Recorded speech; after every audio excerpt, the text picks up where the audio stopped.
ఈరోజు మనం వీడియోలో అసలు విత్తనాలు నిజంగా మొక్కలు వస్తాయా లేదా, విత్తనాలు నిజంగా అంటే క్వాలిటీ ఉన్నాయా లేదా చెక్ చేసుకోవడానికి ఒక సింపుల్ టెక్నిక్ చూద్దామండి. ఇక్కడ మీరు చూశారు కదా, మన దగ్గర ఉన్నది ఇవి వంకాయ విత్తనాలు. సో ఇవి ఏంటంటే యాక్చువల్గా మనం ఇలా ఒక చిన్న డిష్తో నీళ్ళు తీసుకోండి. తీసుకున్నాక మీరు ఏం చేస్తారంటే ఈ విత్తనాలు ఉన్నాయి కదా, ఈ విత్తనాలు తీసుకుని ఈ విత్తనాల్ని ఇందులో వేసేయండి నీళ్ళల్లో.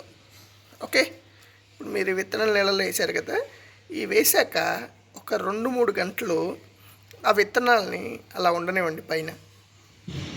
ఓకే, మీరు ఒక 2-3 అవర్స్ తర్వాత ఏవైతే విత్తనాలు మనకి ఆ నీళ్ళలోకి కిందకి దిగుతాయో అవి ప్రాపర్గా మనకి ప్లాంట్స్ వచ్చే సీడ్స్ అనమాట.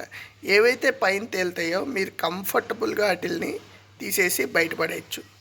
ఓకే, సో ఒక 2-3 అవర్స్ తర్వాత నేను చూపిస్తాను ఎట్లా అవి అంటే ఎన్ని తేలుతున్నాయి, ఎన్ని కిందకి దిగిపోయాయి చూద్దాం. ఇప్పుడు చూడండి, ఒక 2-3 అవర్స్ వీటిల్ని పెట్టాక చూడండి, సీడ్స్ అన్నీ కిందకి దిగిపోయినాయి. ఓకే, సీడ్స్ అన్నీ కిందకి దిగిపోయినాయి అంటే బేసికల్గా వీటిల్లో స్టఫ్ ఉన్నట్టు అనమాట. సో మీరు వీటిని తీసుకెళ్ళి మీరు వేసుకోవచ్చు. అదే ఏవైతే ఇక్కడ పైన ఫ్లోట్ అవుతూ ఉంటాయో, ఓకే, ఆ ఫ్లోట్ అయితే కనుక అవి మీకు ఖచ్చితంగా మొక్కలు రావు అనమాట. ఓకే, సో ఇలా మీరు ఏవైనా కొత్త విత్తనాలు కొనుక్కున్నప్పుడు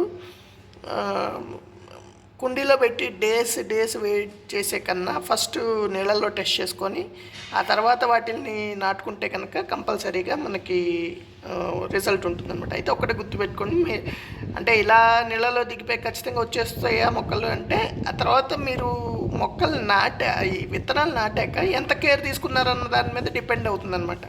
ఓకే.